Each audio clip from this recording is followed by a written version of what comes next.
We did it to just warm you guys up. So, good morning, everyone. Let's compete with Lutfepai one more time. Good morning, everyone.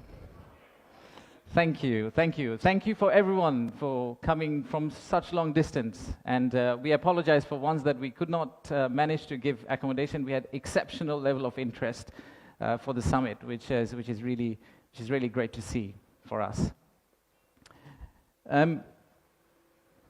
My first slide is thank you slide. That's not the last slide.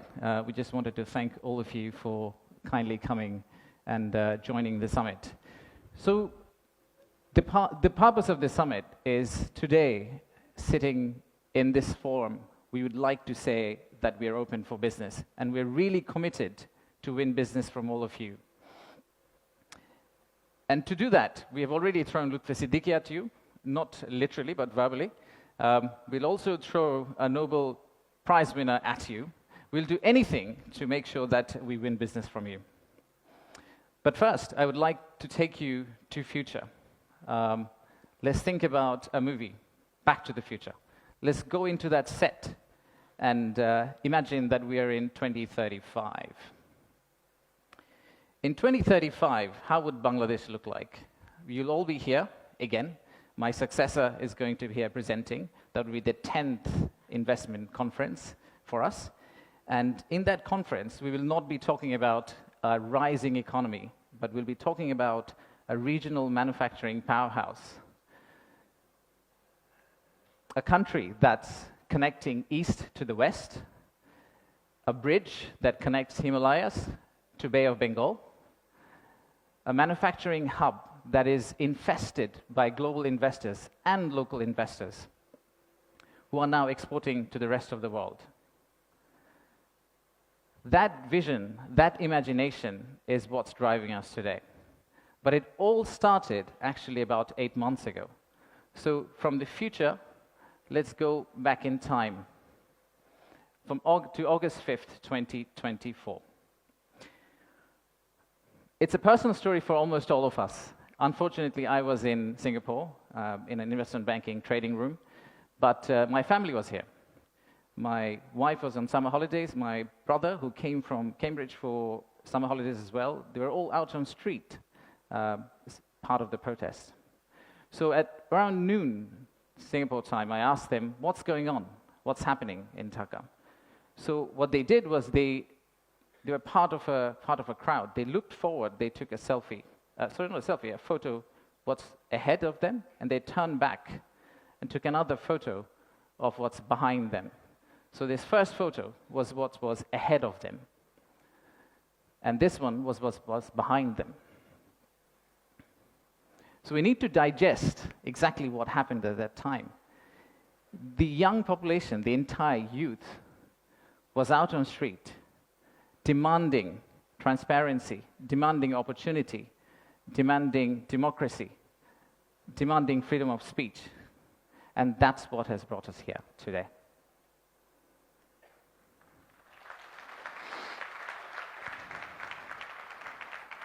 So today, the expectations are very high. The young population of our country, they're global. Unlike us, they're used to tweeting, they're used to looking at TikTok and looking at Singapore and Bangkok. So they don't want Dhaka to be Dhaka 2.0. They actually want Dhaka to become Singapore and Bangkok in 5-10 years' time. So how do we get there? That's the expectation we have. How do we get to Singapore and Bangkok within 5-10 years? How do we unlock the energy that we got during the August Revolution? How do we harness that energy and convert it into employment generation and industrialization? The story for Bangladesh was always there. A lot of you already know about it. We have 180 million domestic market. We have a young population. Almost half of it is less than 25 years old. The middle and affluent class is about 35 million people, which is as big as the Malaysian total population. We have many, many other factors that has led to where we are today. And actually, I must say that there are companies who have been here for more than 100 years and have made exceptional returns compared to the global markets. So if you look at some of these companies who have actually operated in Bangladesh for a long, long time, the returns they have got in Bangladesh is actually significantly higher than the global average. And today, we also have a fantastic news that one of our own startups called ShopUp, the news came out about an hour ago in Bloomberg that the Saudi sovereign PIF, their investment arm called Sanabil Investments, they have actually co-led a round of $110 million along with Peter Thiel's Valor Ventures to invest in one of our own startup to go global. So let's give a big round of applause to ShopUp.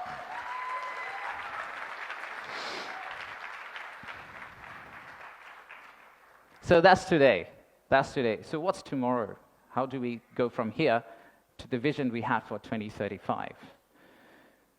So this $180 million story, or 180 million people story, is not enough. I think we need to redefine market. We believe the market is actually much larger. When we talk about market, we should be talking about a much larger regional market which you could potentially serve out of Bangladesh. You set up your factory here, you export out to all these markets. At the same time, I would expect these markets to set up their factories and push it back to Bangladesh. Use the ports of Bangladesh and potentially export out to the rest of the world. So the narrative that we've had of why invest in Bangladesh is not really a domestic market 180 million story. It is a regional story and it's a global story. To further strengthen ourselves, we have decided to enhance our port capacity. In Chittagong area, what you see now, we are actually tripling that within the next few years, which is essentially allow this region to consider Bangladesh as one of the biggest logistical hubs. However, that's not all. We need to do a lot more. So at the beginning of interim government's period, we actually decided to talk to more than 200 CEOs and entrepreneurs who actually are doing business in Bangladesh today. And we wanted to understand how can we convert our critics into our ambassadors. They are the only ones who could potentially bring business for us. They are the only ones who, if they travel abroad and say Bangladesh is a great place for business, that's when we are likely to get more investment. So we divided all their complaints into two groups, or the solutions that came out of their complaints. The list of challenges are very long. It's from the earth to the moon and back. But we whittled it down to a few action items, some of which are short-term wins, so some of that you see here, some of which are actually long-term policy reforms that we would like to also undertake and set the direction of travel for the country in the right course so that the incoming government, the next government, the political parties who come and start driving this economy, they can follow the same script for us. I'll give you a few examples. Let's start with, we talked about a true one-stop service. There are two elements of one-stop service. The first one is the human element, and then there is a digital element. In the human element piece, what we have decided to do is we are going to co-locate the primary agencies, the high touchpoint agencies for our investors in one location. So that instead of the investors walking around different ministries, and we have a lot of them in Bangladesh, they all come to one office and they end up meeting everyone. We've also decided, like banks, and I am from banking, I guess that helped, that we are going to set up a relationship management team under BIDA. What it would essentially do is, just like a corporate banking, relationship banking manager, he would hold hand of the investor and walk them around the landing process. Let's take another example.